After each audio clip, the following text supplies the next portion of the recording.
Esta noche tenemos como invitado a Jaime Santamaría con una conferencia que se llama Algunas consideraciones sobre el mal en la teología de Daniel Paul Schreber. Como ustedes saben, Daniel Paul Schreber es uno de los psicóticos, de los paranoicos más grandes como en la historia del estudio de la paranoia. Ya tenía, digamos que su texto ya era popular en el momento de su época, pero creo que el hecho de que perdure hasta nuestros días como una referencia obligada, pues se lo debemos a Freud indudablemente, al trabajo que hizo sobre este texto, del que sacó pues innumerables consecuencias para hacer avanzar sus planteamientos en varios campos. Entonces, esta noche con esta conferencia, Jaime Santamaría va a abordar ese aporte de Schreber desde otra óptica no muy usual. Jaime es filósofo de la Universidad Nacional de Colombia y es magíster en psicoanálisis, subjetividad y cultura de la misma Universidad Nacional, y actualmente cursa el doctorado en filosofía en la Universidad de los Andes. Entonces le agradecemos mucho a Jaime por esta charla. Muchas gracias a ti, Mario, por la invitación, a ustedes por aceptar la convocatoria.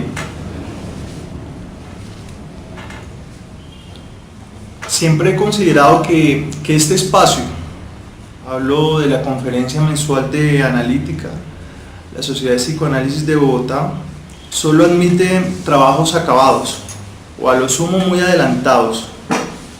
No es que alguien me lo haya dicho, es una creencia que se ha afianzado con mi experiencia de asistente y también de oyente. Infortunadamente, hoy no les traigo un texto terminado. Esto me avergüenza un poco. Más bien les compartiré un bosquejo de ideas generales que insisten desde hace algún tiempo en mí. Me gustaría someter al juicio de ustedes, a sus preguntas y objeciones, un puñado de conjeturas y líneas difusas de un proyecto que todavía está en ciernes y que deseo tome pronto una forma más presentable. Solo espero no estar mandando a una pitusa a un baile de quinceañera. Seccionaré la exposición en dos partes. La primera se refiere a un grupo de indicaciones o gestos metodológicos, si quieren apuestas, que hago en la escritura. La segunda parte, un poco más extensa, presenta la materia más dura de lo que podríamos llamar el mal en la teología de Schreber. Un apartado que es, siguiendo al propio Schreber y desde su propia exigencia, más deductivo, tal como lo desarrolla él en los dos primeros capítulos de las Memorias. Primera parte, sobre la exposición y la escritura. Gesto 1. El lugar. Conocer es tomar posición, dice George D. Huberman, en resonancia con Walter Benjamin. Antes de iniciar, me parece justo e importante advertirles desde dónde les hablo. Quizás esto permita comprender mejor ciertas decisiones que aparecerán en la exposición, y no menos, como ya les dije, ciertas apuestas. Tomar posición es un gesto que es relativo o condicionado. Siempre se toma posición con respecto a algo, y asimismo supone que algo queda por fuera. Es decir, todo emplazamiento que apunta al conocimiento y también al deseo implica una elección y una renuncia. Estoy enfrente de algo y no delante de otra cosa. Aunque, como casi siempre pasa, y ustedes entenderán, esa otra cosa determina con igual fuerza, desde su ausencia, desde su no lugar, el modo de situarnos y pisar el terreno. Asimismo, y esto es lo importante de un espacio como este, se hace necesario cuando se toma lugar una exposición. Yo hago una exposición, me expongo a ustedes. Debo decir que yo no soy psicoanalista y tampoco me siento posicionado con seguridad en los suelos sacros de la filosofía. Eso no es una falsa humildad en el estilo de una pedantería socrática. Se trata más bien de un gesto que me permite ponerme un entre. Creo que una opción como esta, en un mundo tan radicalizado e incluso polarizado políticamente hablando, puede ser tachada de tibia. En el caso mío se trata de un lugar con límites y alcances, con paradojas y posibilidades, que me permite ir y venir. A veces, y en eso notarán cierto tono utilitario o hasta cínico, me conviene ser más filósofo. Otras, según mis acopios y gastos, me valgo del discurso que proviene del psicoanálisis. Y muchas más, no pocas, me desmarco de ambos. Pese a que, como veremos más adelante, y desde las insinuaciones de Lacan en la ética, todo entre señala un lugar mortífero. Es el espacio de un agonizante. En últimas, se trata de un entre dos muertes. Creo que lo único que queda es lanzar la pregunta a ustedes. ¿Desde dónde me escucharán? ¿Qué aceptarán y qué cosa dejarán por fuera? ¿Cómo se exponen en sus preguntas y posturas? Gesto 2. El sujeto. ¿Qué importa quién habla? Dijo alguien, ¿qué importa quién habla? Esta frase de Beckett, aunque aparentemente guarda una especie de paradoja al estilo de la serpiente que se muerde su propia cola, nos pone enfrente del problema fundamental que es para nosotros el sujeto. El sujeto de enunciación, que siempre es el hueso que nos mantiene ocupados. Por sujeto de la enunciación, y pido disculpas para los que estas aclaraciones hacen parte del ABC, hablo del sujeto como alguien que pueda articular una palabra, decir algo. Si ustedes quieren expresar un discurso, yo ahora mismo les estoy hablando a ustedes. Ese yo, que por supuesto no es el sujeto trascendental de Kant, ni tampoco es el sujeto del liberalismo político, que se autodetermina a sí mismo, está puesto en cuestión por el autor de Esperando a Godot, cuando pregunta, ¿qué importa quién habla? Pero si leemos solo la primera parte de la sentencia, corremos el riesgo de quedarnos con una versión incompleta y beligerante que coincide con cierta ética de lectura y escritura que predomina en algunos círculos literarios y artísticos. Esta ética tiene por máxima muerte al autor, y en esta vía entenderán los riesgos. La muerte del autor es, en cierta medida, la muerte del sujeto. Empero, Beckett complementa, dijo alguien, ¿qué importa quién habla? En esta segunda parte aparece un alguien, como un lugar enigmático y casi misterioso. Ese alguien no es, por supuesto, el lugar de causa o sentido de lo dicho, sino que ocupa un espacio en el discurso exclamado. Ese alguien que hace presente desde su ausencia insondable un estar ahí, el yo del que hablábamos arriba, en referencia a mí mismo. En el caso particular de la frase del irlandés, no está en lo dicho, aunque al mismo tiempo un tipo de presencia, atravesada por una falta insoportable, se impone. En el caso particular de nuestra reunión hoy, me parece relevante confesarles que esto lo vivencié en el trabajo de abrir los ojos y parar oreja a las memorias. Una presencia-ausencia, a veces incómoda, se me impuso todo el tiempo en la lectura del texto autobiográfico de Schreber. Ustedes me pueden preguntar, ¿quién hablará hoy? Schreber, les respondería, como si algo así fuese posible. ¿Y sobre qué hablará Schreber? Sobre teología y filosofía. Ahora bien, Schreber como lugar de enunciación ya nos abre interesantes aristas de discusión en lo que podemos decir acerca del sujeto, y al mismo tiempo nos pone no pocos aprietos. El principal surge con la pregunta evidente, ¿quién habla cuando habla Schreber? Si ustedes leen las memorias con cuidado, notarán que son muchísimos los nombres que aparecen. Algunos son nombres de almas muertas o probadas. También reconocerán que el pecado más fuerte, el principal, al modo de un mal terrible, es el almacidio, donde un espíritu se apodera de otro con fines específicos. Habla por él, ya que la voluntad del usurpado es supeditada al deseo del almacida. Asimismo, admitirán que la complejidad del mundo espiritual de Screver, que es un mundo intermedio entre la vida y la muerte, supone una diversidad grande de voces que pueden provenir desde Dios o el Sol, pasando por Flesching, el primer transgresor y un miembro de la ascendencia del doctor personal de nuestro autor, hasta los rayos de sol en la mayoría de sus formas. La voz de Screver es una legión de voces. Screver siempre se refiere a las voces en plural que habitan dentro de él. Cuando habla Screver difícilmente habla él, pero también, y eso es lo que nos rompe la cabeza, está presente hasta los tuétanos. Gesto 3. El entre. Screver, como sujeto de enunciación, es un lugar paradigmático de fuerzas, de una economía pulsional en constante confrontación y flujo. Este quiebre, esta división del sujeto al nivel de la enunciación, hace entrar ya el problema del mal. Sobre esto volveré después. Pero también hace evidente un gesto.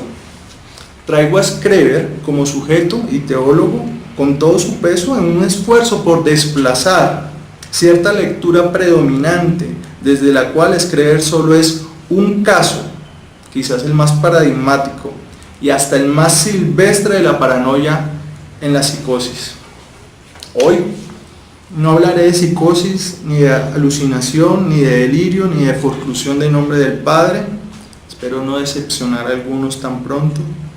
Hablaré del mal como un problema que atañe a la filosofía y a la teología.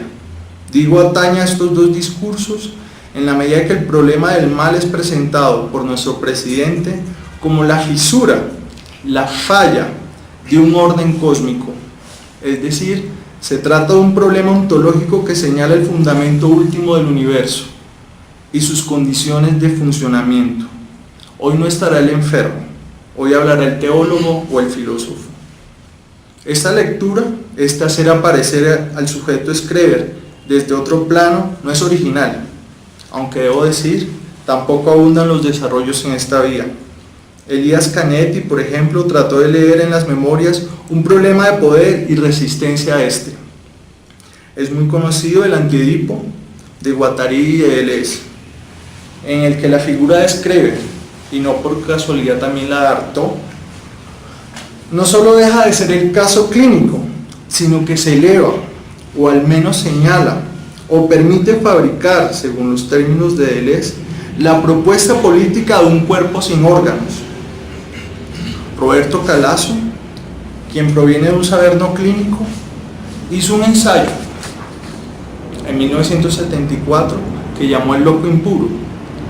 El italiano quiso desmarcar a Screver de los circuitos patologizantes psiquiátricos, de los que no salió en vida cuando estuvo recluido varias veces en el asilo psiquiátrico de Lenz, y al parecer tampoco ha salido post-mortem.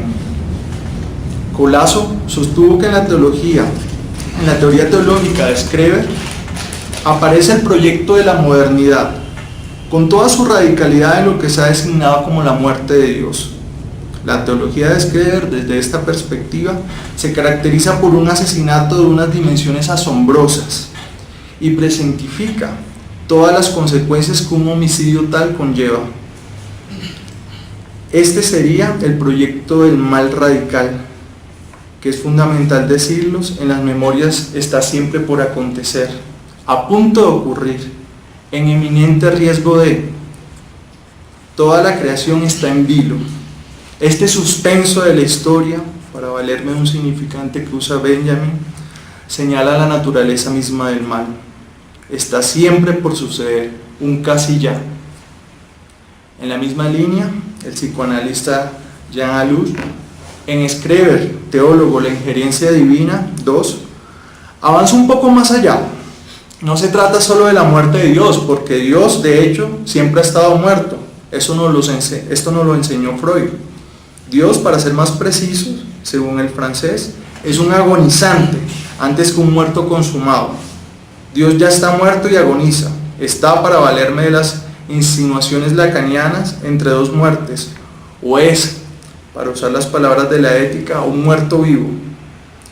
¿Es posible pensar una teología que tenga como fundamento un agonizante o un Dios, para usar los términos precisos de nuestro teólogo, que está en retirada? Alush, quien lanza críticas fuertes a la lectura freudiana y también a la lacaniana, por no poder ir más allá de la tentación loquera, leerá en Schreber, en su relación y encuentro con Dios, formas en que la beatitud o bienaventuranza, la voluptuosidad, el goce, se elevan en una experiencia espiritual. Yo, por mi parte, quiero resaltar eso que aparece todo el tiempo en las memorias, como el orden del universo, y la negatividad consustancial, me perdonan la palabrota, que opera todo el tiempo en ese orden. Lo mío es un problema filosófico o teológico, en la medida que ese orden, a veces más claro, otras no tanto, atañe, cuidado, no digo depende, a la figura de Dios como el riesgo latente de toda la creación. Lo irrisorio del asunto, el tope, el punto chato, es que el sujeto, esa fuente polivalente de voces que es Schreber, no se puede volver el contrario dialéctico del loco sin más. Este proyecto, el de reivindicar al otro, el absolutamente otro en términos de alteridad, es tan conservador como la lógica clínica que pone etiquetas, pero también política. Foucault nos lo enseñó, esa que mantiene al loco dentro del manicomio como anormal. Me explico mejor. El otro, para venir a decirnos algo, tiene que pagar un precio, dejar de ser el otro. Entonces, el riesgo es que volver a escribir un teólogo o traerlo a nuestro mundo atravesado por los códigos y las imágenes, sin su resto obsceno, más revolucionario por supuesto, que es su sinsentido y su locura, pues es un acto muy conservador. Hecha esta salvedad, puedo decir que Schreber es ahora el teólogo, y desde ahí nos va a hablar. Empero, y en esto también está su fuerza, sigue siendo la voz o las voces que provienen del delirio, de la locura. Entonces, cuando sientan que el tono se pone muy serio, atiendan a la advertencia siguiente. Si queréis saber el asunto que me trae ante vosotros, con tal raro adorno, vais a saberlo si os dignáis a escucharme, pero no con la atención que soléis prestar a los predicadores, sino con los oídos que prestáis a los charlatanes, a los juglares y a los bufones, o bien con aquellas orejas que puso antiguamente nuestro amigo el rey Midas para escuchar al dios Pan. Esto es de Erasmo de Rotterdam en el Elogio de la Locura en el capítulo 2. Se habrán fijado que el entre del que les hablé arriba no es un recurso más. Nuestro Schreber, no solo en su propuesta teológica, está en ese lugar gris o tibio. También lo está como autor y sujeto. No es el caso clínico, pero tampoco podemos convertirlo en el teólogo serio y frío que no sabe bailar. No podemos volverlo, acaso domesticarlo, en el teólogo que no sabe hablar de una gaya teología o una gaya filosofía. No queremos, para hacer resonar las palabras de Nietzsche en el libro tercero de la genealogía, hacerlo el sacerdote filósofo. En este mismo tenor, debo decirles que la forma como leo, tomando en cuenta la advertencia de Erasmo, no es tan estricto o juiciosa. Yo también tomo mis distancias y me burlo un poco. Aparece de nuevo el gesto cínico. Hasta ahí cierro la primera parte, que me parecía como importante. Son como unas líneas, unas apuestas que hago en la lectura y en la exposición. El orden del universo y el mal. Toda la explicación ontológica acerca de la naturaleza en Schreber guarda una extraña condependencia, mezcolanza, dice el mismo Schreber, de dos planos. el mundo espiritual donde habitan de diversísimas formas y en diversísimos estratos almas de muy distinta procedencia y muy diferentes poderes, planetas, el sol mismo, los rayos del sol, Dios, etc. Y el mundo, por otra parte, podríamos decirlo así, material o empírico, donde acontecen ciertos fenómenos en el registro del tiempo y el espacio. Cada mundo influye sobre el otro, y algunos actos que pueden ocurrir en ambos, y casi siempre emparentados con la voluptuosidad, podrían amenazar el equilibrio cósmico, un equilibrio que, debo adelantarles, está constantemente en peligro.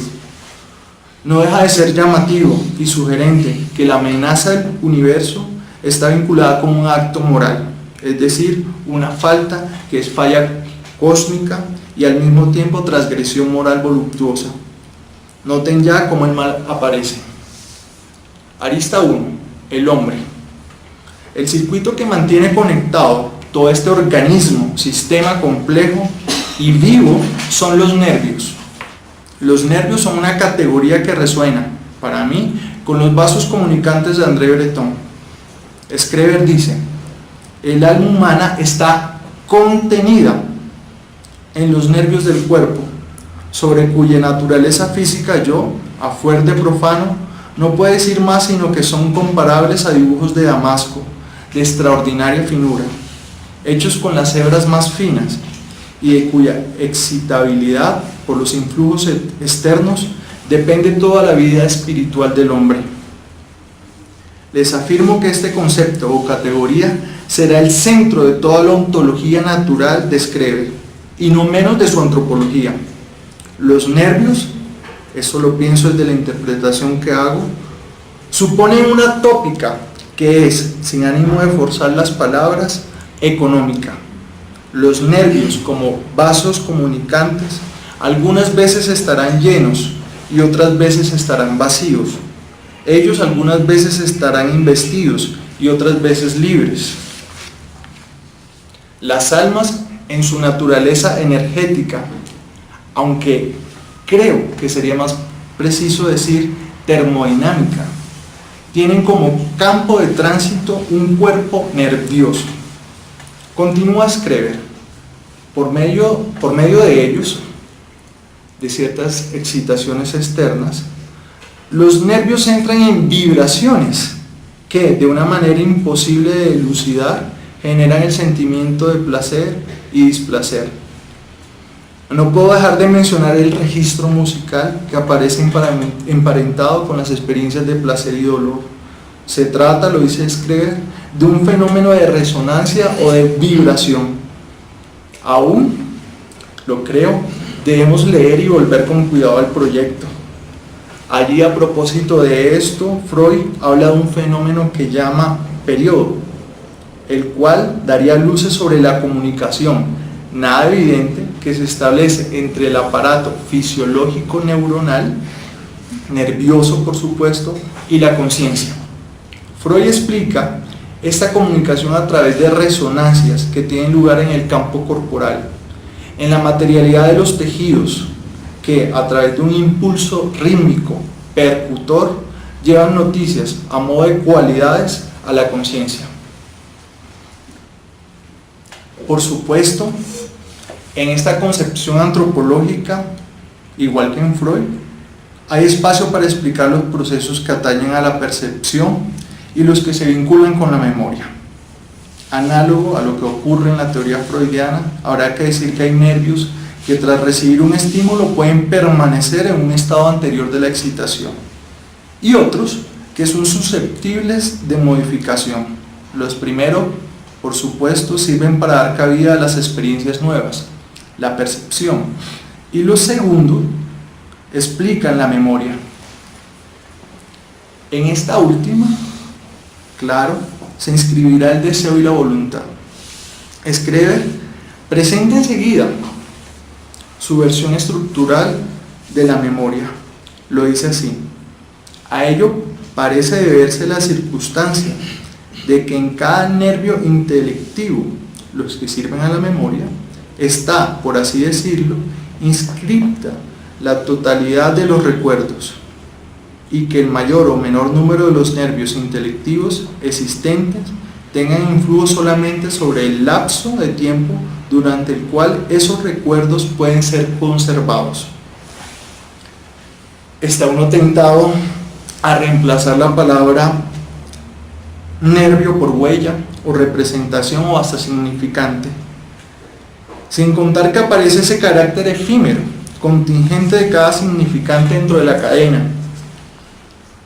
En el peso de un elemento significante, el de uno solo, adquiere relevancia solo en el lapso en el cual una investidura remite a otro significante.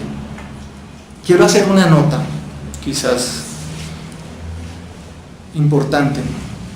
No recurro a Freud o a Lacan para validar lo dicho por Schreber. Lo hago por una lectura, en eso también hago apuestas, donde aparecen resonancias con lecturas que ya he hecho. El sonsonete me suena y resuena. Continúo. Los nervios, además, esto es extraordinario, así como la reiteración de la idea de que todo en la ontología schreberiana es intermedio, es entre, es comunicante, tienen una extraña naturaleza que es material, algunas veces, y otras anímica espiritual. Incluso uno estaría por pensar que los nervios son el sustrato material del alma, y por esto mismo el fundamento de la memoria entendida como marca o modificación permanente, algo que un Platón no hubiese aceptado si recordamos su rechazo a la escritura, precisamente por su naturaleza material. Pero los nervios tampoco son el cuerpo fisiológico, ellos sobreviven incluso después de la muerte. Dice nuestro autor, si el cuerpo pierde su fuerza vital, se produce para los nervios el estado de pérdida de conciencia, que llamamos muerte, y que está prefigurado en el sueño. Pero con ello no queda dicho que el alma se haya extinguido realmente, sino que las impresiones recibidas se mantienen adheridas a los nervios. El alma, por así decirlo, cumple su sueño hibernal. Como en muchos animales inferiores, y del modo que luego se mencionará, puede ser despertada a una nueva vida. Arista 2. Dios. Dios es solo nervio y no cuerpo. Entonces, tengamos presente que en la arista 1 traté de presentar la antropología schreberiana, en la cual el hombre vivo sería una especie de mezcla de nervio y cuerpo. Dios, como acabo de empezar, es solo nervio y para nada cuerpo. Por eso es, dice el teólogo, dice Schreber, afín con el alma del hombre. La principal diferencia entre Dios y el hombre radica en que los nervios del primero son eternos e infinitos, mientras que los nervios del segundo tienen límite. Observen lo siguiente, esto lo dice Alush muy acertadamente. La diferencia entre Dios y el hombre no es de naturaleza, sino que se trata de una diferencia de grado. Los nervios de Dios se diferencian de los nervios humanos por su capacidad de durabilidad y extensión. Recordemos que las diferencias de naturaleza remiten a los atributos que definen o hacen precisamente una cosa ser lo que es. En este caso, ambos sistemas de nervios se reafirman en una voluntad de crecer y durar. Por ello es tan importante la memoria. Se reafirman en la vida, podríamos decir. Creo asimismo que hay unas extrañas y vagas ideas de evolucionismo en Schreber, que aplican no solo al reino de este mundo, al reino de lo vivo, al mundo natural, sino también al mundo de Dios y a todo el campo espiritual nervioso. No obstante, los nervios humanos, a pesar de este impulso de reafirmación de la existencia, tienen límites en el tiempo y el espacio. Son mortales, son finitos.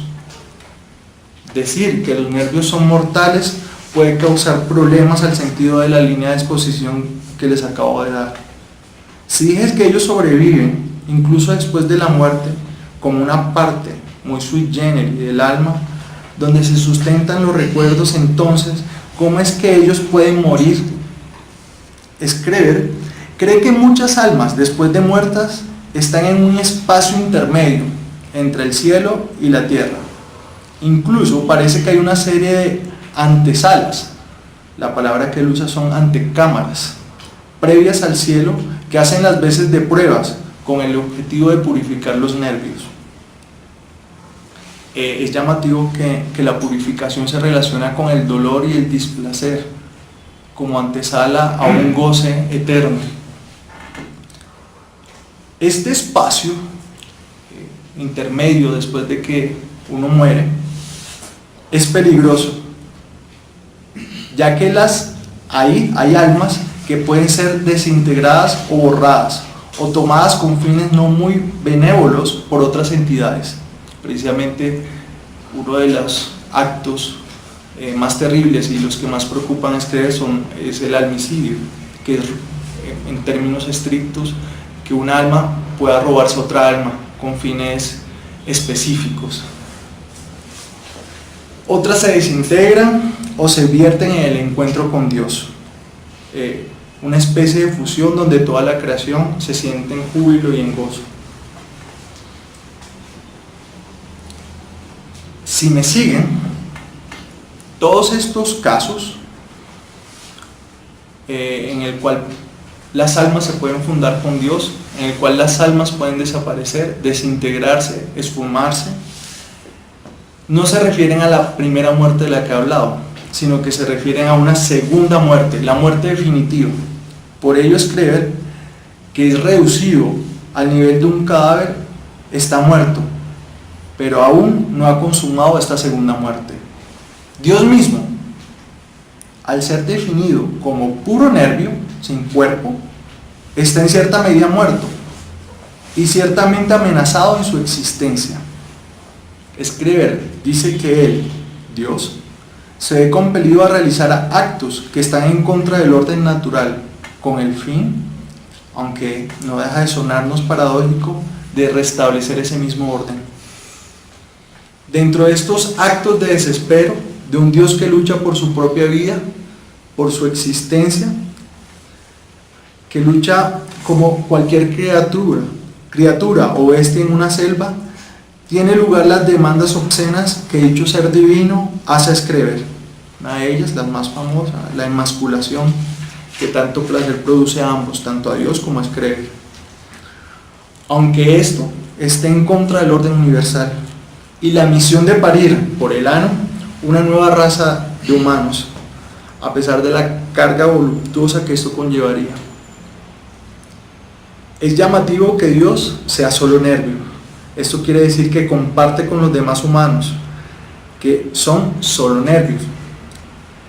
Aquí quiero hacer una pequeña aclaración. De pronto aparecerá más adelante en la exposición, pero antes de seguir en la oración, Dios desconoce a los seres que tienen cuerpo.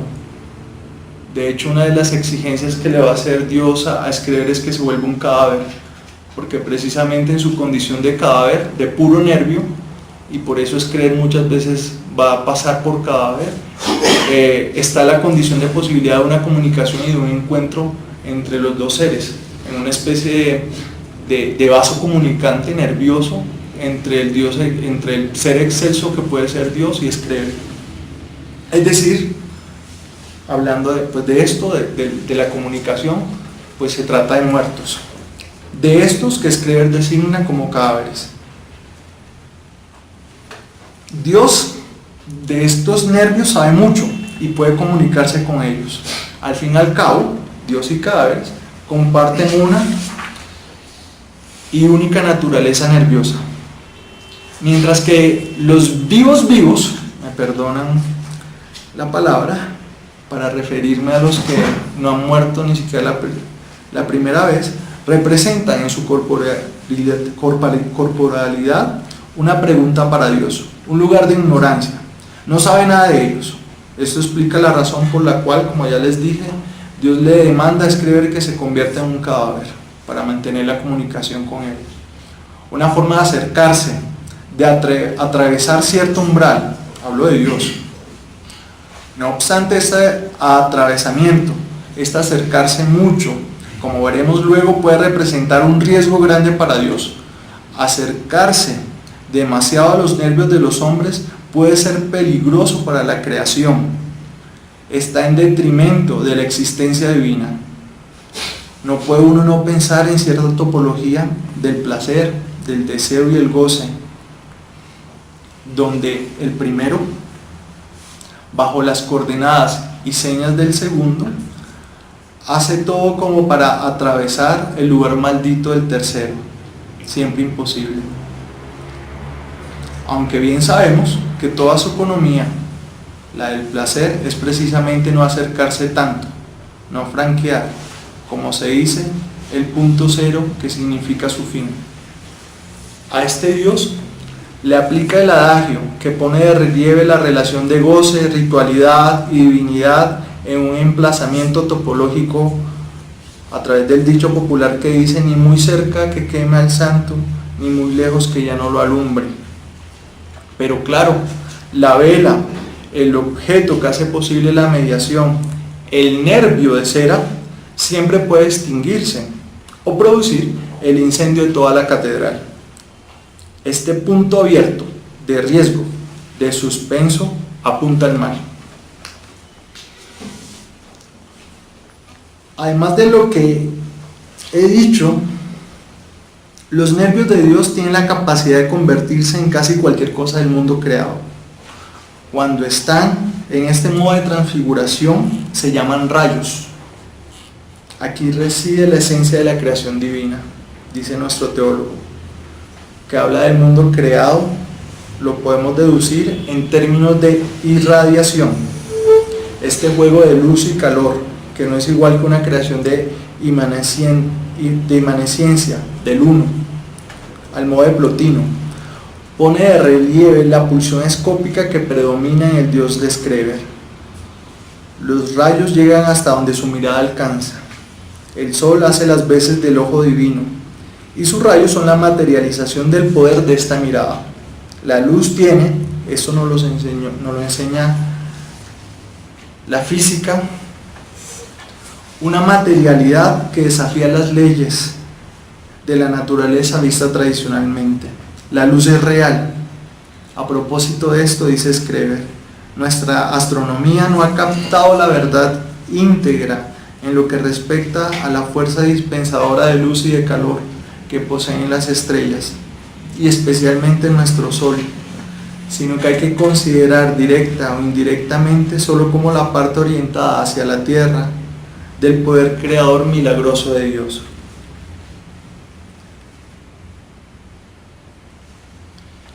Continúo. Entre Dios y el cielo estelar, donde habitan los errantes celestes o planetas, existe una relación íntima. Voy a explicar aquí algo rápidamente.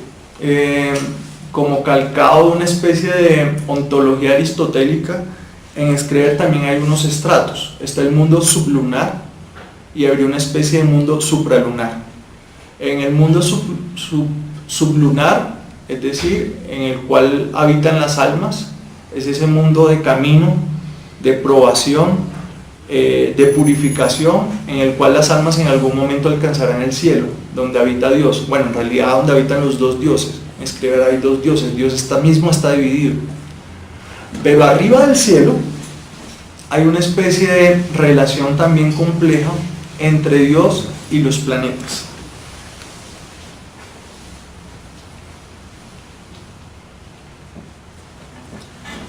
Entonces, retomo. Entre Dios y el cielo estelar, donde habitan los errantes celestes, existe una relación íntima. Se trata de una relación de hecho que anda y funciona. Schreber no se atreve a decir si los planetas y Dios son en últimas una única y misma cosa.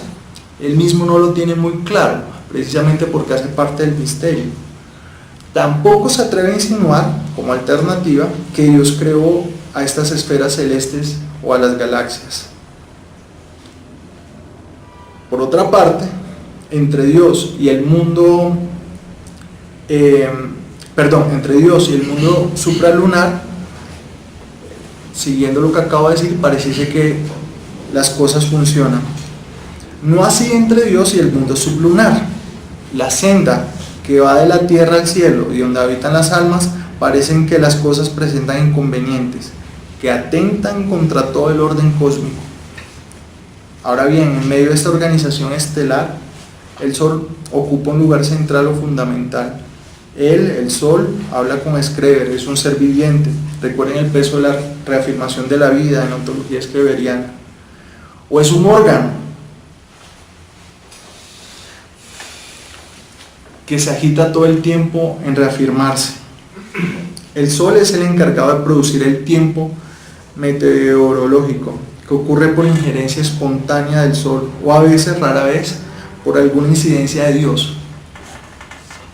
Digo rara vez porque Dios no maneja los hilos de la creación. De hecho, este Dios de Screver es un Dios particular, a veces toma distancia, a veces no sabe qué está pasando. Como diré más adelante, parece un funcionario un poco inepto. Por ello, dice Screver, concibo el Sol como el instrumento más cercano a la Tierra para la exteriorización del poder de la voluntad divina. En realidad, en la configuración del tiempo intervienen también la totalidad de las restantes estrellas. El problema es que este equilibrio, en el cual hasta los cambios de tiempo, entendidos como atmosféricos, hacen parte de un orden universal. Y este orden universal está en inminente riesgo. El estado del tiempo depende, ahora, de la acción y el pensamiento de Screver. Digo ahora para hacer notar algo en relación al tiempo, ya no atmosférico, sino como historia cósmica. Al parecer, antes del estado actual de cosas, el universo y Dios parecían invadidos por una calma, una quietud donde el orden prevalecía. Pareciese que hubiese un primer tiempo, después de la creación, donde el universo todo, el cosmos todo, funciona de acuerdo a cierto equilibrio. Ahora, digámoslo así, el tiempo de Screver, hay una tensión, un riesgo, algo casi listo para ocurrir, explosionar. Se trata de otro tiempo cósmico, agonístico, y habría además 3 tiempos futuros, hipotéticos por supuesto. Uno en el que el universo se restituye en su equilibrio junto con Dios y las almas, pareciese que retorna cierta paz y tranquilidad. Otro en el que Dios desaparece para restituir el orden del universo, como un mal menor frente a lo peor. Y un tercer escenario en el que todo se puede ir por un agujero negro en un movimiento de entropía, de gasto cero, sin reserva. Les llamo la atención sobre lo siguiente. El tiempo 1, el original en el que prevalecía la paz, quizás esto no está en la exposición de nuestro teólogo, por supuesto, no sea muy diferente de este 2, el agonístico en el que vive Screver. Porque si las cosas empezaron a andar tan mal, es porque en cierta medida siempre ha estado una potencia, al modo de una negatividad, acechando. Creo que la necesidad, entendida desde Aristóteles como la forma en que una cosa es y no puede ser de otra manera, no hace parte de los cambios que acontecen en el cosmos. Más que la necesidad, acá pareciese que reinara la necedad de Dios y algunos hombres, ya veremos por qué. Si volvemos a la economía o lógica de las 2 muertes, y si aceptan conmigo que en el primer estadio de la historia cósmica no se trata más que de un estado frío en que acecha el núcleo del mal, el mismo estadio 2 de la historia, pero dormido o apaciguado, entonces podremos decir que el cosmos todo también está en un entre, alargando, dando el rodeo antes de la segunda muerte. Cuidado, no piensen que esto es una analogía que va de lo que ocurre a nivel personal o individual hasta el nivel cósmico. De hecho, el cosmos, todo está comunicado por los nervios, que hacen las veces de facilitaciones. Entonces, la ontología cósmica supone como principio rector la economía del gasto con reserva. Lo individual son modos, esto es difícil, en que se manifiesta el universo. Pero de nuevo, cuidado, Screver lo dice, esto tampoco es un monismo o un panteísmo. Ya volveré sobre este punto. Con respecto al trabajo de Dios, se trata de velar por el funcionamiento adecuado de todo el universo. Esa es la labor de Dios. Escuchemos a Screver.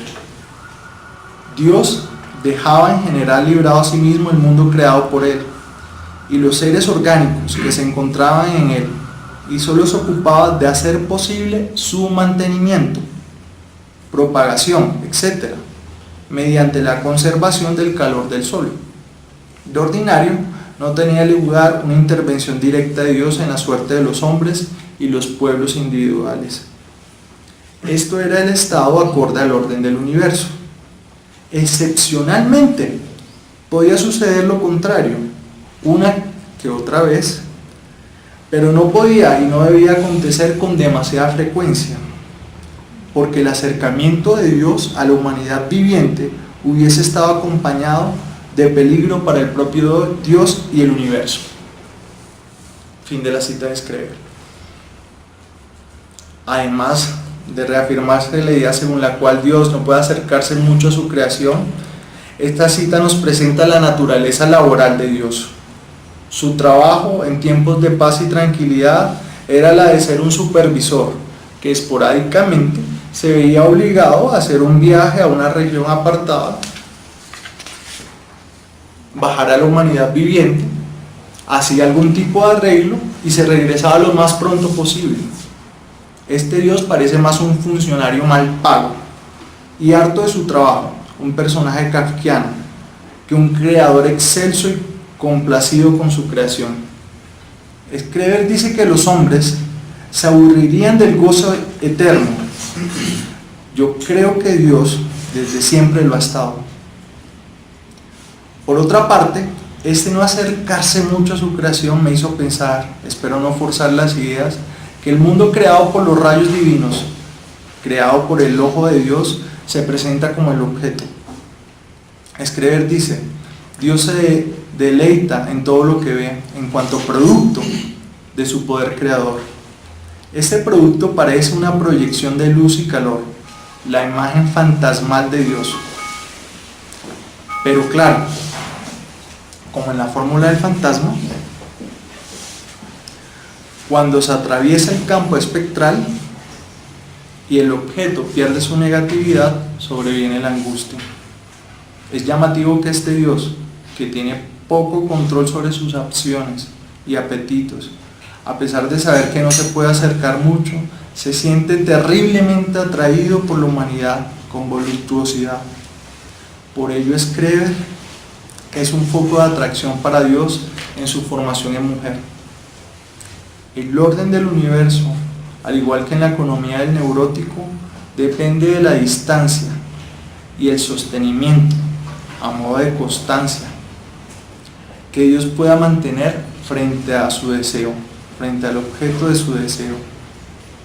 Claro, las descargas a veces ocurren muy pronto o muy tarde, lo que conlleva pequeñas catástrofes. Esto es en cierta medida lo normal. Son las pequeñas reparaciones que hace Dios.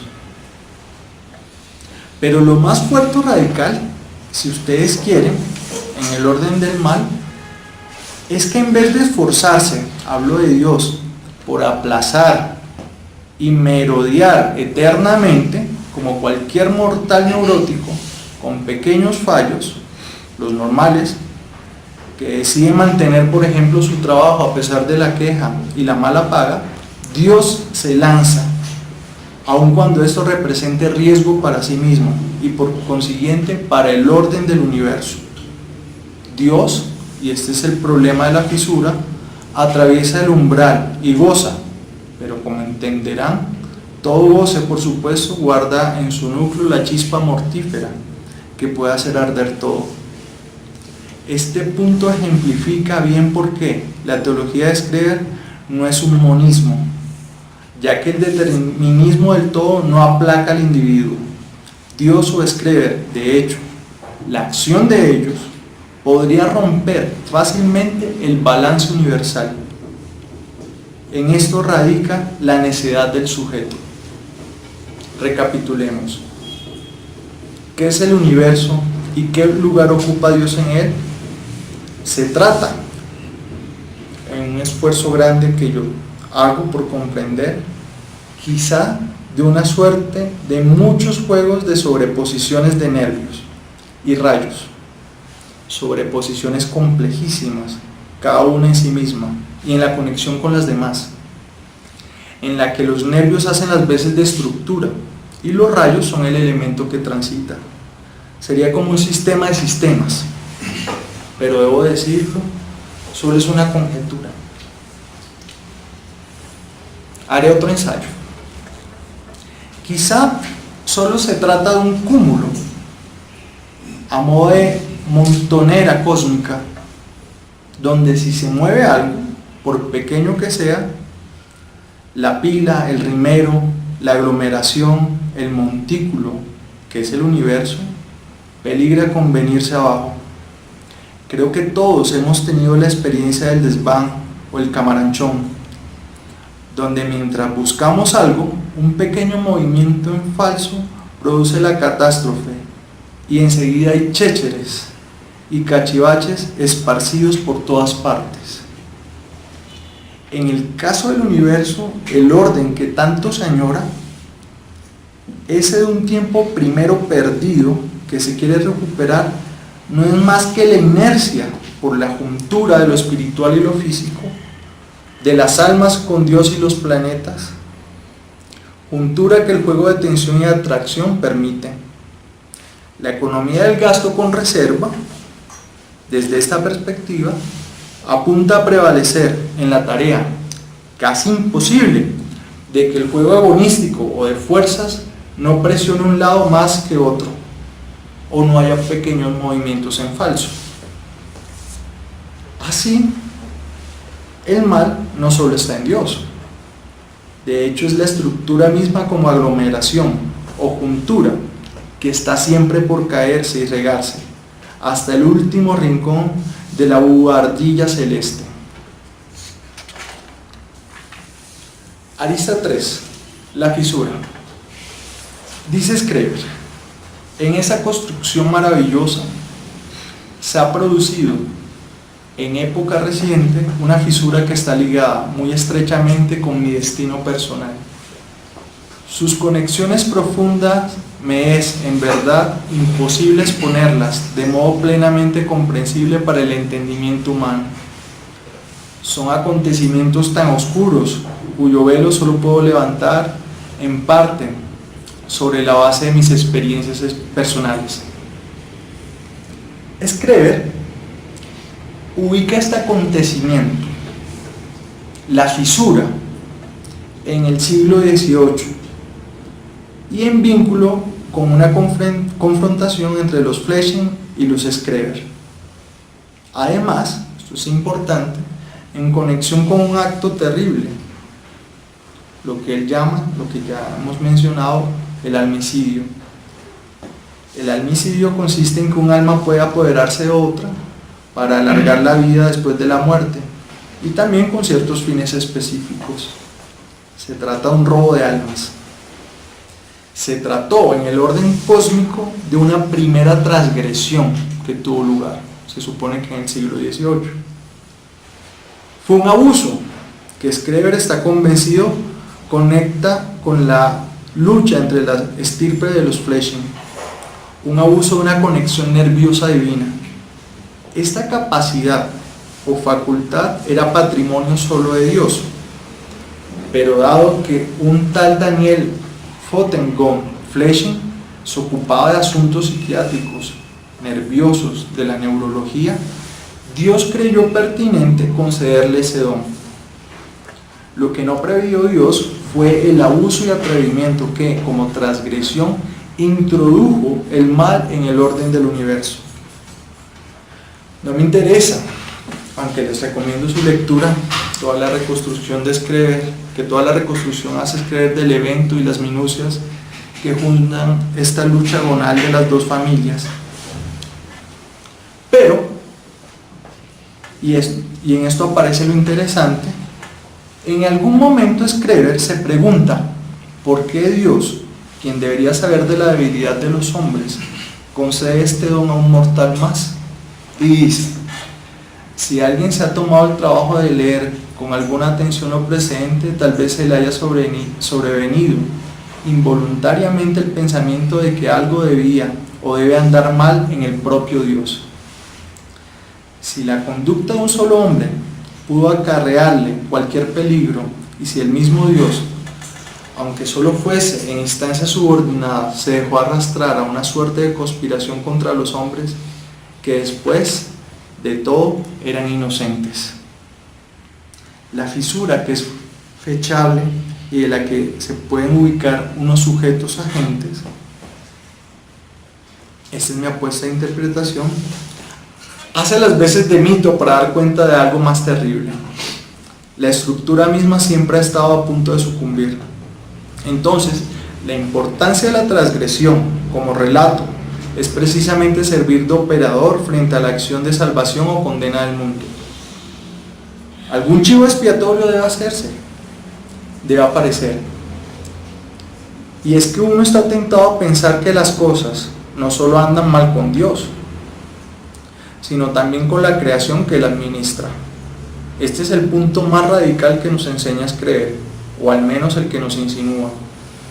Schreber dice que ha tenido noticia de la grandeza de Dios, pero que no piensa negar que Dios no era ni es un ser de esa absoluta perfección que le asigna la mayor parte de las religiones.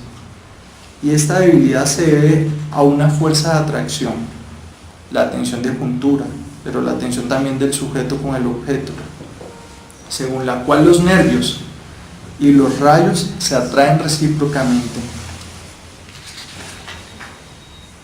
Esta atracción entre Dios y el mundo, en últimas, encierra en sí un germen de peligro para los reinos de Dios, cuya representación quizás sea lo que está en el fondo de la leyenda germánica del ocaso de los dioses, dice Schreber.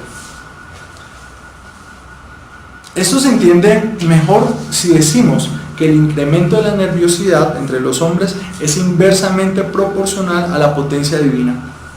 Mientras más crecen los nervios, más decae Dios. Los nervios representan el punto de gravitación que hunde la existencia de Dios, pero también es su goce. Schreber trata de salir al paso diciendo que el amor eterno de Dios por su creación solo puede entenderse en tanto amor por la totalidad. Cada vez que se presente un conflicto particular con algún hombre o con algún pueblo, a Dios no le va a temblar la mano para borrar toda la población de la faz de la tierra. Nótese que ante la impotencia divina, que es la impotencia del funcionario, lo que surge es una ira desmedida y excesiva, como cuando los clavitos no entran en los huequitos. Esta impotencia convierte a Dios en una criatura movida por sus instintos de conservación como cualquier animal asustado. La impotencia y la falta de perfección de Dios no solo puede ser entendida en un antes, a propósito del primer tiempo, en el momento previo en que las cosas empezaron a andar tan mal, y por esto es culpable, sino que también cuando las cosas están a punto de caerse, el tiempo actual, Dios es impotente e incapaz de restaurar el orden. Si no pudo mantener el normal funcionamiento del cosmos, ¿Qué nos permite creer y suponer que posee el conocimiento y la facultad para reparar el daño hecho? La ira, más que remitir a la figura del Dios del Antiguo Testamento feroz, es el reflejo de la impotencia divina, que no sabe o se resiste a saber de su fracaso y ocaso. Él es inconsciente de su falta. Mejor, no quiere saber de ella. Este Dios, el de la teología de Schreber, posee el mal en el fallo de sus cálculos, pero también en los impulsos obscenos y excesivos de ira con los que se relaciona con los nervios humanos. Es un necio. Es, en definitiva, no solo el funcionario torpe, tampoco es el funcionario, no solo es ni el torpe ni tampoco es solo el funcionario que hace bien su trabajo, sino que además es el que es movido por una fuerza voluptuosa que lo sobrepasa y constriñe. Esa fuerza señala el umbral de goce. Por eso el riesgo constante de aniquilarse con exquisitez. Solo les digo esto: la fisura, la transgresión que supuestamente aconteció en el siglo XVIII, creo, no es más que el tapón que permite, vía la operación causal o el operador mítico, o si quieren discursivo, o si quieren explicativo, para negar que Dios y todo el universo está a punto de venirse abajo. Puede haber un pesimismo más radical, más obsceno en su espera, más terrible en el suspenso que esta forma de comprender el mal. A modo de conclusión, les presenté en la primera parte las apuestas que de escritura e interpretación hago con las memorias y con el sujeto Schreber.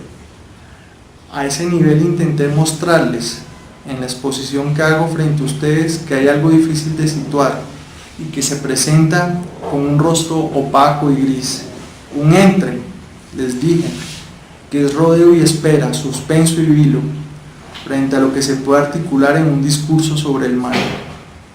Todo apuntaba, sin ánimo de aparecer reiterativo, a que en ese nivel, apenas expositorio, ya se jugaba aún entre dos muertes. En la segunda parte, donde ya estaba jugado con la construcción conceptual de Schreber, porque la hay, me enfrentaba al orden del universo, una economía que señala eso que no está determinado, esta no fijación, un entre otra vez que aparece en todos los rincones de las memorias, un entre la tierra y el cielo, entre los planetas y Dios, entre las almas y los hombres. Todas estas referencias se dirigen a espacios, medios que señalan precisamente la espacialidad, siempre en movimiento, que se repelan y atraen, todo conectado por los nervios. También hablé de un campo entre la época de equilibrio original, puesta o primera, y el momento de crisis actual, el de Schreber, entre la crisis y el futuro abierto, entre la vida y la muerte del cuerpo, entre la muerte del cuerpo, la primera, y la muerte definitiva, la segunda muerte. Y todas estas alusiones apuntan a un espacio temporal. Toda la ontología, antropología y teología de Schreber supone este espacio medio, que es espacial y temporal. En términos económicos, este punto tibio se resume en la tendencia contenida en toda la creación y en Dios mismo a no descargar totalmente, aunque también, como en cualquier movimiento de entropía, los riesgos al gasto total solo dependen de un movimiento necio o inesperado. No solo se trata de la transgresión, también puede ser un movimiento en falso. Termino con esto. Quizás este universo no realizado aún puede verse creo que plausiblemente desde la imagen de la pila de chécheres cósmicos. Su sostén, su orden, su estructura es y ha sido siempre tan frágil que un pequeño movimiento en falso podría hacerlo sucumbir. Parece que ya vemos los restos cósmicos y divinos esparcidos por todas partes. En este punto se encierra el misterio del problema del mal, más allá de una consideración moralizante. Les repito la pregunta de arriba. ¿Puede haber un pesimismo más radical que pone el universo mismo en vilo? ¿Puede haber una teoría del mal más terrible que no solo se contenta con hacer de Dios un incompetente e impotente, incluso un muerto, sino que hace del tiempo y el espacio el problema mismo de la falla? Gracias.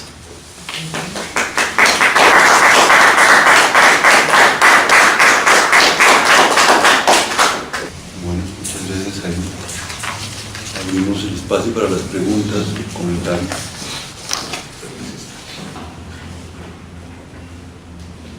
Bueno, con respecto a la primera, creo que es la puesta a la luz, ¿no? Tratar de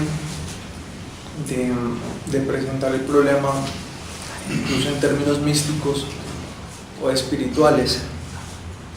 En el caso mío, la apuesta del teólogo va en la medida en que si algo así se puede, pues es un ensayo, y es tomarse muy en serio la exposición que Schreber llama deductiva de la ontología natural y de Dios, con lo cual empieza con unas definiciones: hombre, Dios,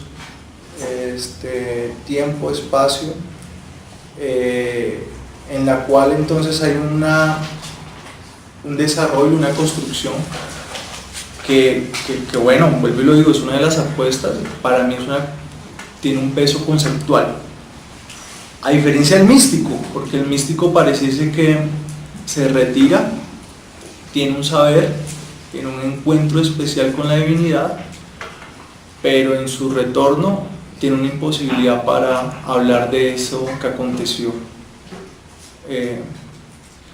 Pero bueno, eso es como un poco lo que puedo decir.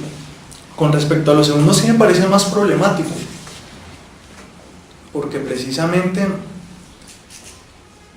pensar el mal dialécticamente, por supuesto, es muy tentador, y pareciese que fuese una de las formas en que uno puede leer la teología de Schreber, precisamente como la oposición de orden universal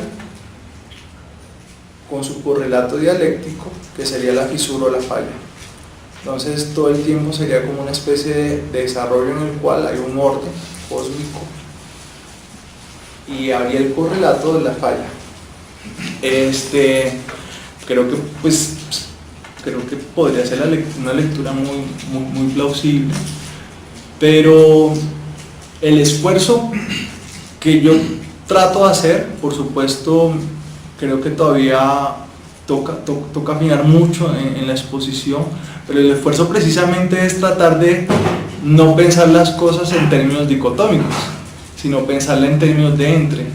Es decir, esa negatividad, si la queremos llamar así, es la estructura misma. La estructura misma está pegada, como se dice popularmente, con mocos.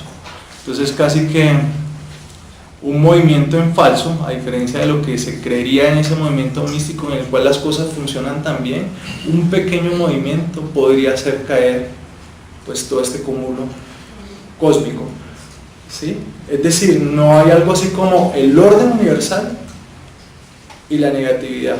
No sé si de pronto también habría que decir que entiendo yo por dialéctica, pero por al menos para mí dialéctica supone dos términos. Incluso si lo ponemos en términos de negatividad, supone una positivación en algún momento. Precisamente el problema del mal en Schreber, creo que precisamente es que no están diferenciados los términos, sino que hay una mezcolanza, tanto espacial como temporal. Casi que me atrevo a decir, la ontología de Schreber se define como un lugar de no lugar. es un entre dos muertes, tanto no solo de los individuos mortales, las almas, Dios mismo, los planetas, sino del movimiento cósmico total, como si lo importante aquí no fuese que en algún momento se parta de un lugar o de un momento para llegar a otro puesto contradictorio, dialéctico, sino precisamente el problema, para valerme, incluso yo creo que en eso no puede ser dialéctico más desde una perspectiva de Benjamin. El problema no es que hay algo que se realizó o no se realizó, o que arrancó y finalizó, o está por o llegó, sino el problema precisamente es que está por llegar, no se realiza. Siempre estamos en vilo, siempre estamos en riesgo de, siempre estamos en el casi ya, y ese casi ya señala precisamente en términos estructurales la fragilidad constitutiva del universo. Un poco puedo decir. Es decir, como también para desmarcarse un poco de una lectura muy tradicional del mal, ¿no? El mal, incluso uno está tentado, para no usar la dialéctica, uno está tentado a pensar el mal también en términos maniqueos, en términos de fuerzas, la fuerza del bien luchando contra la fuerza del mal, en términos morales también, parece todo el tiempo, el bien y el mal. Un poco acá lo que trato de decir es que el problema del mal no es que sea una sustancia, una injerencia, un acto negativo que viene a perturbar un orden dado. El problema del mal en una ontología como esta es que es el espacio y el tiempo mismo que está por hacerse, que no se hace, que siempre está a punto de acontecer, pero no acontece. Es como si, obviamente detrás de eso hay unas preocupaciones políticas muy actuales, ¿no? Uno hace un desarrollo como estos, no solo preocupado por hacer un ejercicio erudito, pues un poco excéntrico, de volver a alguien como Speer, sino hay una pregunta por la historia acá y por el espacio, en un momento histórico en el cual pareciese que lo que mueven ciertos discursos, me atrevo a decir también cierta ideología, es este espacio de riesgo absoluto. Parece que ya se va a acabar, parece que ya va a acontecer, parece que estamos suspendidos a punto de. El mal no es el acontecimiento, porque si acontece eso precisamente ni siquiera podríamos, es el punto cero, es la descarga, es lo imposible. El mal es el momento preciso en que va a ocurrir. Con eso, pues también trato de desmarcarme, por ejemplo, de ciertas corrientes éticas, políticas, que actualmente hablan en términos acontecimentales, como un acontecimiento, como algo desmarcado de la historia, del historicismo y la historia con mayúscula. Entonces el acontecimiento vendría a ser algo así como lo que irrumpe la historia. Lo que estoy tratando de decir es que el acontecimiento es precisamente, espero hacerme entender, es que no acontece, es decir, que no se realiza. Es un poco como, ahí estaría el mal radical, ahí estaría la potencia del mal en términos ontológicos, metafísicos.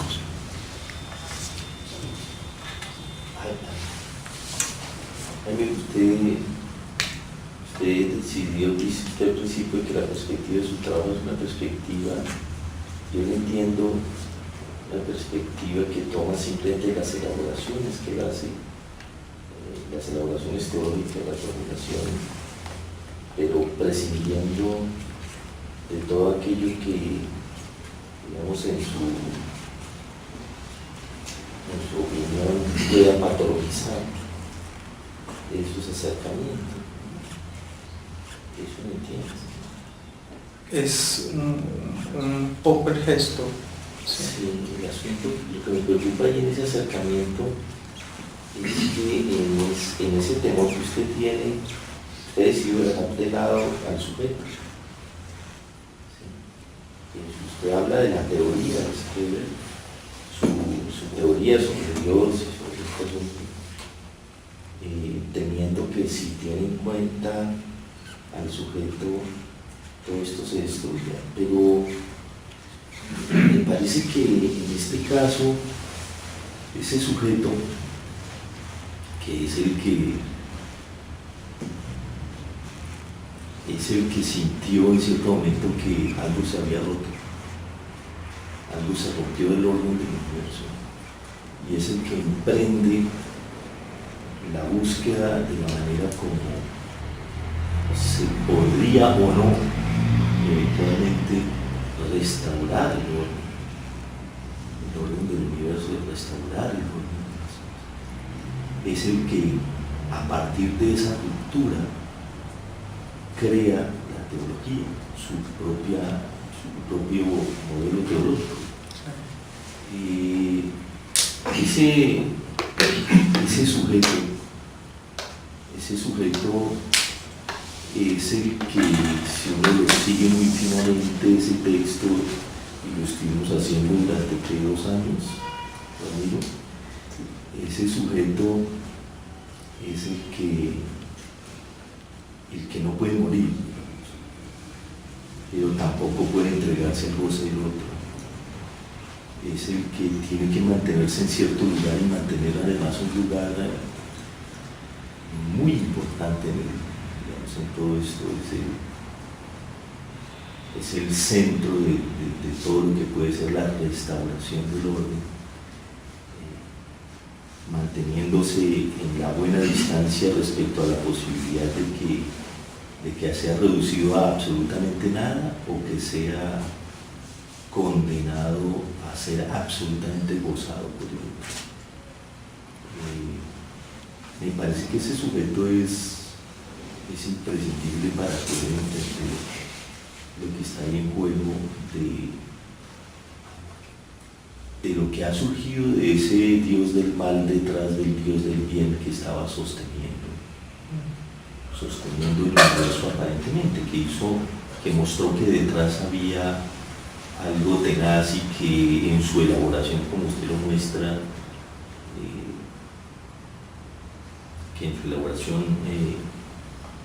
usted muestra que él llega a decir, bueno, no es tan bueno en su origen como se pensaba. Definitivamente yo ya a partir de todo este proceso no puedo decir que ese Dios sea bueno, sino que hay algo en su fundamento de maldad.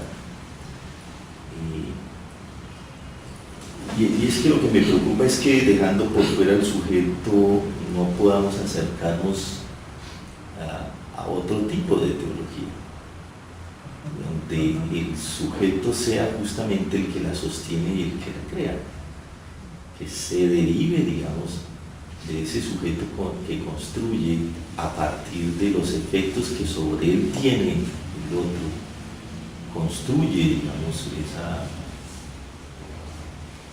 esa teoría,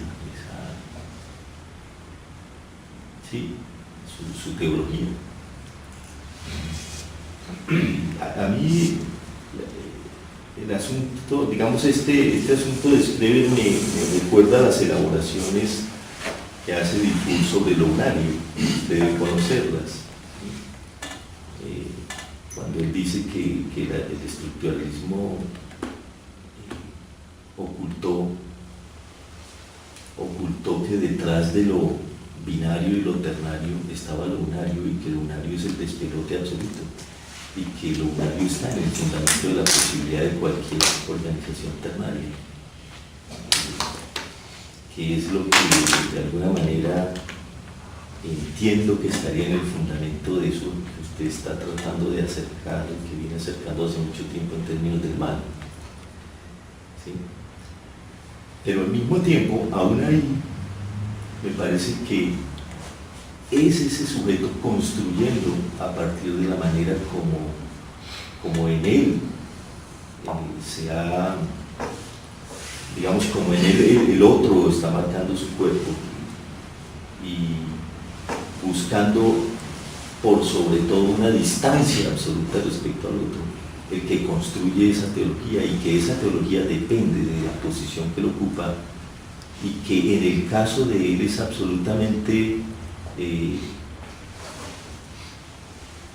contrastante con la que puede construir en efecto un neurótico. Yo no puedo prescindir de la posición de él y de su sufrimiento, que suponen, digamos, entonces la construcción de su propio cuerpo, porque su cuerpo depende de la posición del otro, de esa otra edad. Aquí lo interesante no es escribir, sino los múltiples anónimos y cantidades de escrebes que han debido existir a lo largo del planeta, ¿no? Que precisamente frente a ese otro que lo está amenazando, tengo que distanciarme un poco de él para explicarme el mundo. Si me distancio mal, seguramente me encerrará más rápido, ¿no?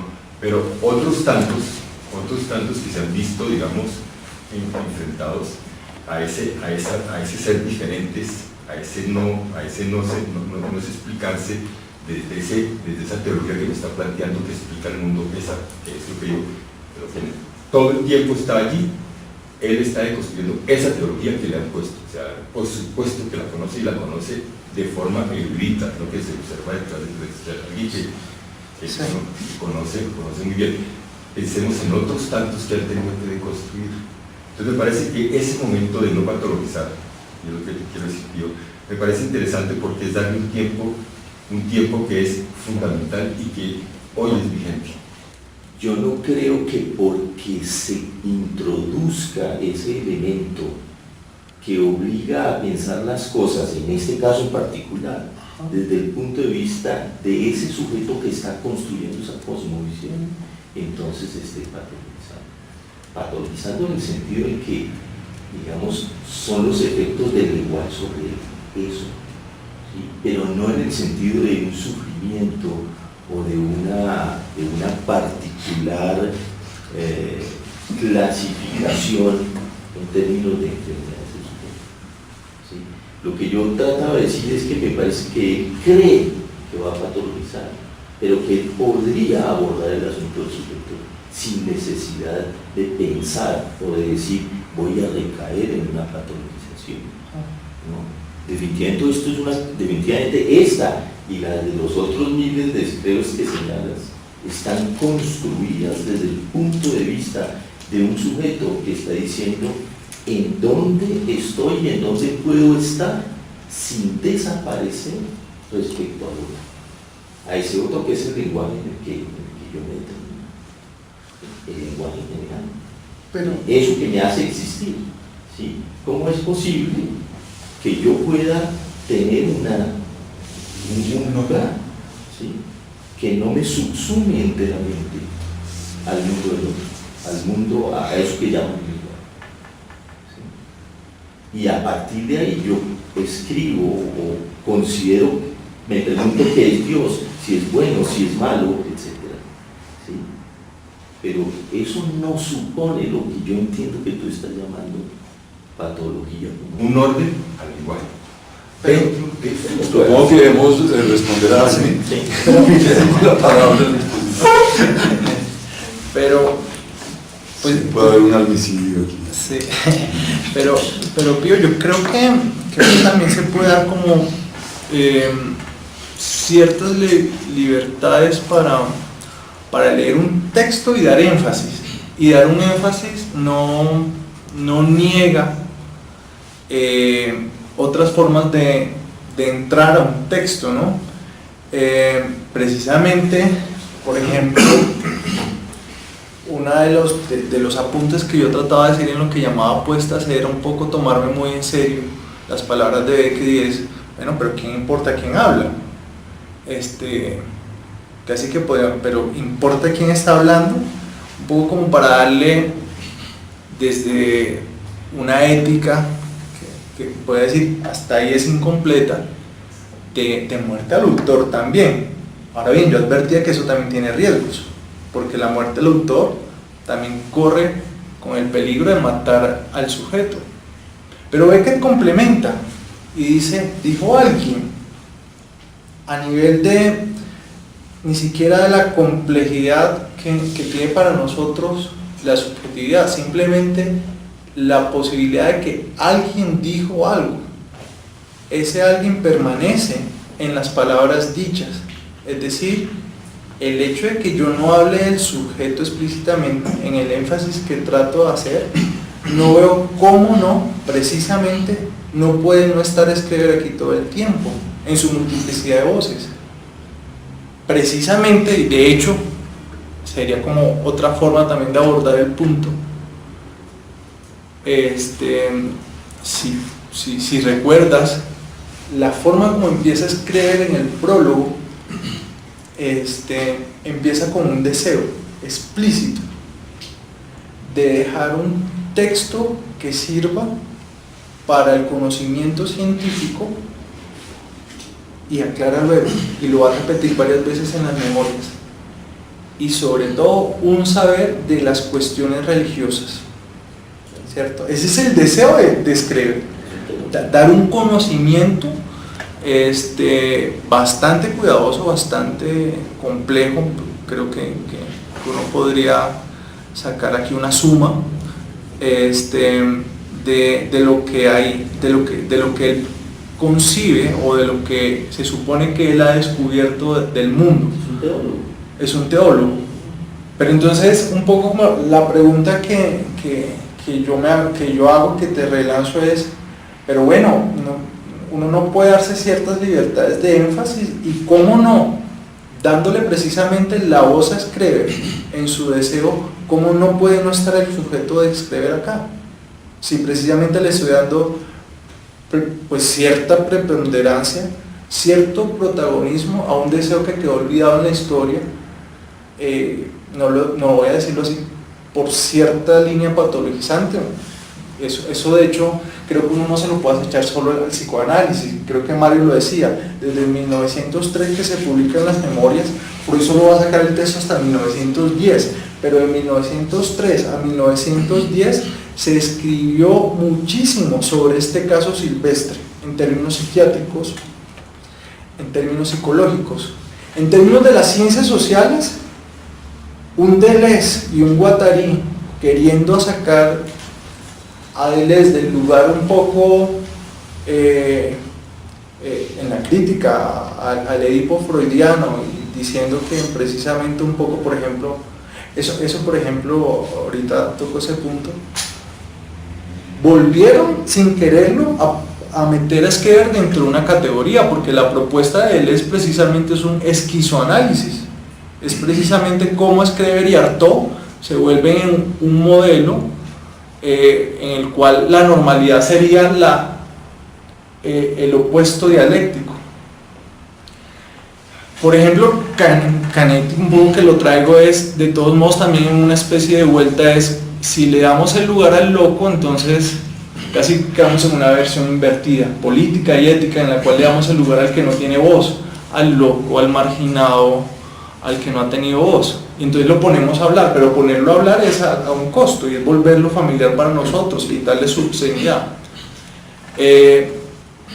Yo entiendo lo que tú me dices, y yo creo que la pregunta que yo me haría es si uno no puede darse ciertas libertades de hacer énfasis. Por ejemplo, yo me pregunto en esa misma línea, cuando uno lee la Ética de Spinoza, entonces si me pongo a hacer el trabajo juicioso de tratar de entender la parte deductiva, conceptual de la Ética de Spinoza, entonces estoy dejando por fuera al sujeto. Precisamente me parece que está apareciendo. Por supuesto, no es el sujeto causa del sentido del sujeto, sino el sujeto que en lo que él dice precisamente está ausente, ¿no? El sujeto de enunciación que puede decir algo y que desea decir algo. Creo que precisamente en lo que yo estoy diciendo ahora, en mi proferir un discurso, aparezco todo el tiempo. Entonces, yo entiendo lo que me dices, creo que no es completamente contrario a lo que soy, sino que yo lo veo más como una cuestión de énfasis, de tratar de darle un lugar, de una lectura que creo que no ha tenido lugar, y es, por ejemplo, tomémonos en serio filosóficamente hablando, porque por ejemplo al menos desde la filosofía se creen que se toman en serio los conceptos, y tomémonos en cuenta muy en serio el problema ontológico, metafísico, teológico que aparece en este libro. ¿Sí? Es un poco más como esa cuestión de énfasis. Y lo que me llama la atención, creo que hay algo muy valioso acá en las memorias, un poco como para conectarlo con algo de lo que dijo Mauricio, es esta teología ni siquiera es radical, por ejemplo, en la figura de un Dios débil o desvanecido, en retirada. Ni siquiera es radical en la figura de que Dios está muerto. Ni siquiera es radical en la figura de que Dios puede ser el agente del mal. Es decir, ni siquiera la radicalidad apunta en eso. La radicalidad que yo trato de leer en la construcción teórica de Schreber es que el mal aparece como el equilibrio tan frágil que es el espacio y el tiempo mismo, en términos fuertes ontológicos. Un poco como la apuesta que traté de hacer ahí. Pero como para finalizar simplemente, pero yo creo que no es tanto que yo esté obsesionado por dejar al sujeto por fuera, sino que trato de hacer más un énfasis, como tratar de darle un peso al texto, por ejemplo, un peso del texto que no ha tenido lugar en otras lecturas tradicionales, ¿no? Es una vuelta con las consecuencias que tiene la vuelta, es decir, cuando uno vuelve en esa metodología que Lacan nos enseña bastante bien, uno vuelve a lo que precisamente pues ha leído del autor, esos textos canónicos, precisamente vuelves a lo que ha sido olvidado. Me parece que esta parte conceptual, teológica, filosófica, ontológica no es lo que yo veo, o lo que al menos he visto ha tenido peso en Schreber, que nos sigue hablando hoy en día, porque seguimos hablando de Schreber, seguimos pensándolo. Para dar un ejemplo que no es mío, sino de Alush, sobre la lectura que hace de Schreber, si ustedes toman el texto de Freud de 1910, en el cual creo que la mayoría hemos sido arrullados ahí, ustedes recordarán que en el primer capítulo se supone que es un resumen muy juicioso de las memorias. Lo llamativo es que en ese resumen Freud empieza con los episodios de una vez Freud empieza de una vez con los episodios en los cuales Schreber es internado. Los dos primeros capítulos que yo traigo hoy, esos capítulos están omitidos. Hay otro gesto que me parece que es mucho más delicado, que también podríamos discutir, digamos, y es que el Dios de Schreber, por ejemplo, yo sé que siempre podemos decir encontrar al Padre, pero si hay algo particular y revolucionario de una teología de Schreber, es que este Dios no es Padre, pero por ningún lado. Precisamente este Dios no es el Dios inmanente de Spinoza, que se vuelve naturaleza, sino que es un Dios intermedio en su agencia. Y por ningún lado, en eso yo sí me le pego al francés Alush, aparece la figura del Padre. Y Alush dice, por ejemplo, Lacan le comió el cuento a Freud.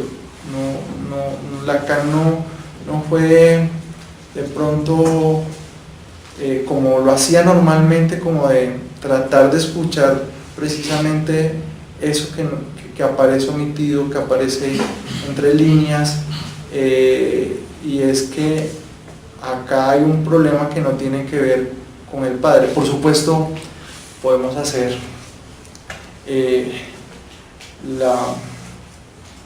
el análisis un poco molesto y es empezar a pensar en la biografía de Screver. Entonces podemos ir y encontrar que el Solo papá una de vez Screver... aparece una referencia al padre en los escritos, Sí, pero aparecen una serie de familiares que son los Gott, los Gott. y hay una serie de Gott, todos una cantidad de parientes y personas cercanas a este relato tienen la palabra Gott, ¿sí?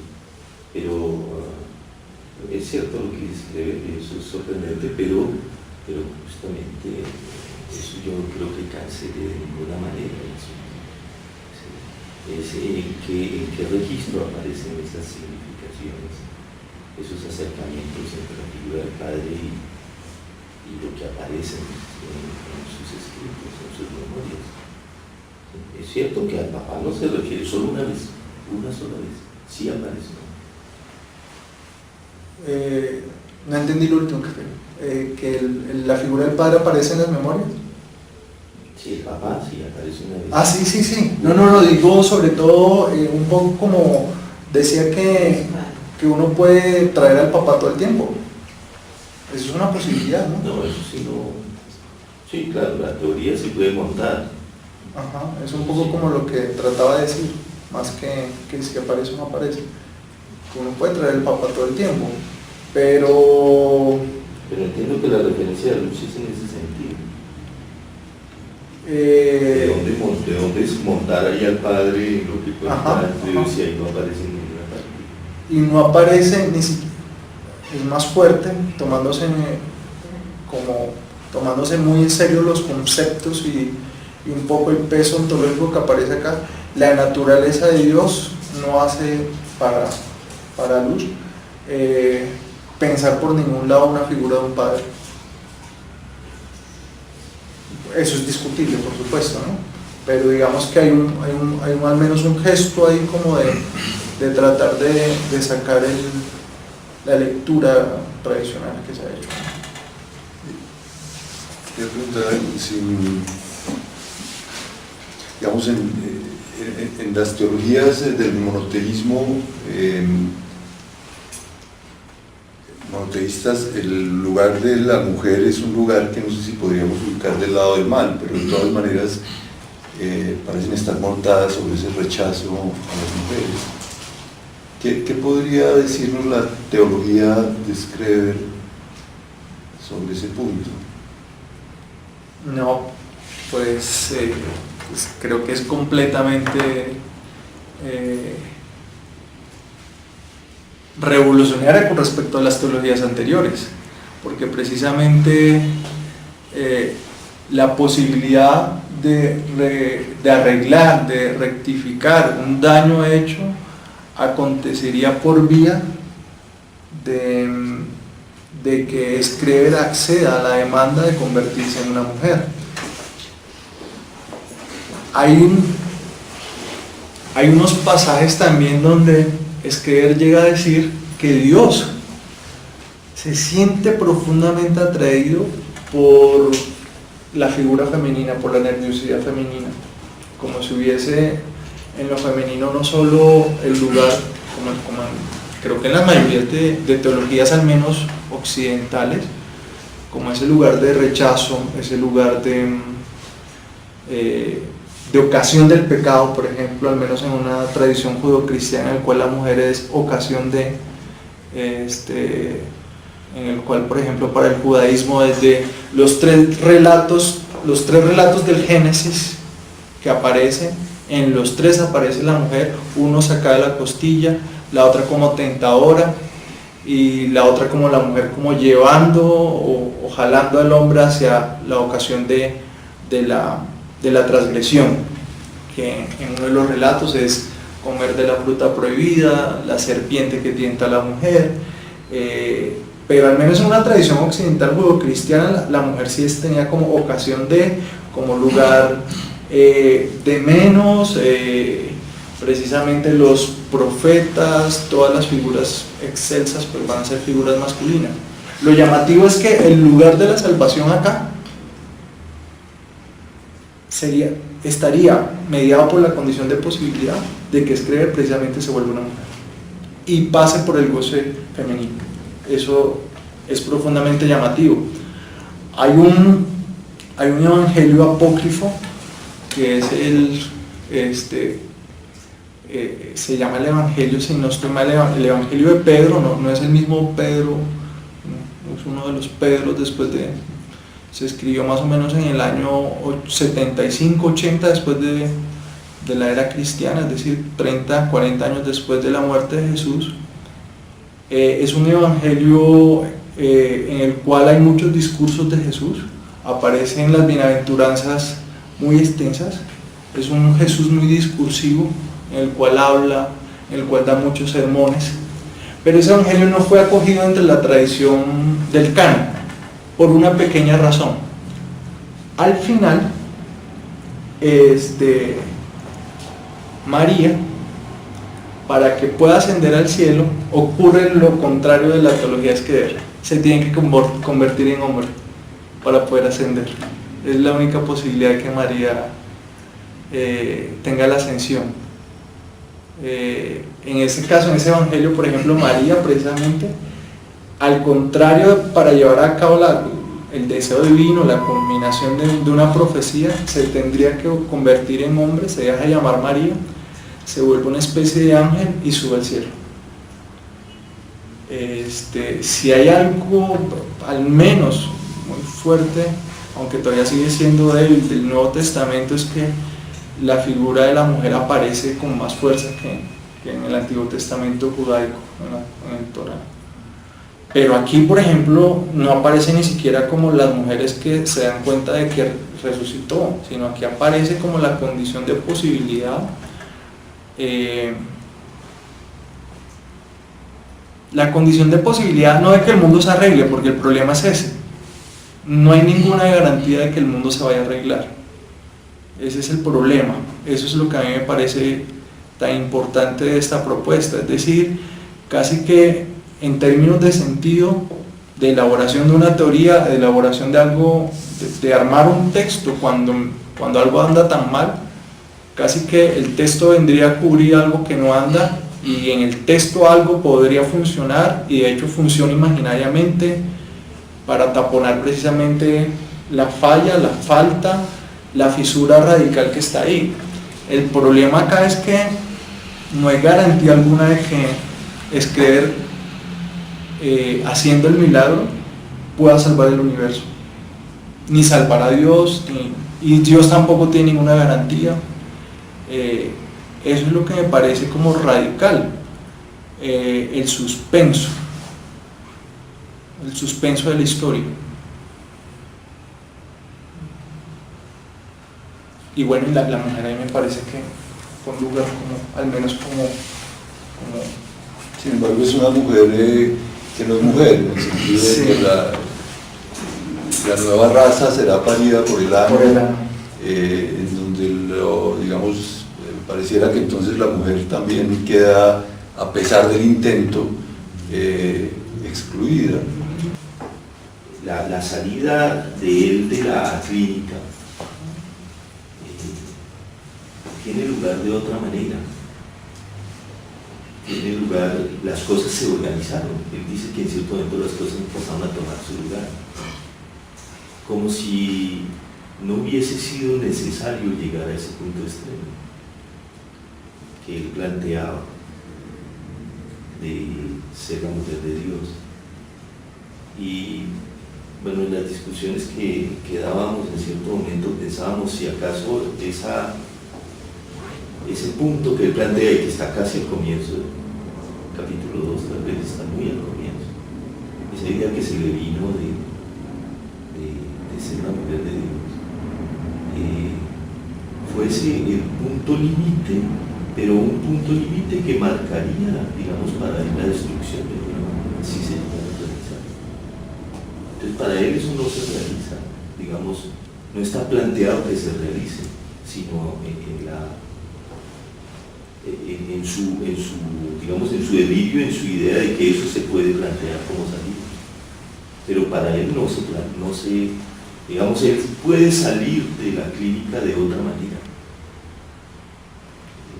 Es la lectura que yo hago de eso. No, yo estaría completamente de acuerdo, creo que en algún momento traté de decirlo, y era que hay algo llamativo de las supuestas soluciones, y es que las soluciones, por ejemplo, cojamos esta, tanto para Dios como para Screver estarían, y esto es lo paradójico, precisamente en cierta medida en contra del orden del universo, pero se harían para tratar de solventar algo que anda mal en el orden del universo, como si tocara casi que hacer un mal menor ante lo peor. Por un lado, eso sería como algo ahí que lo cual digo, pues yo creo que sí, es decir, las salidas de Dios todo el tiempo lo dices creer, es como negando el orden divino, porque es que el orden divino no coincide muchas veces con Dios mismo.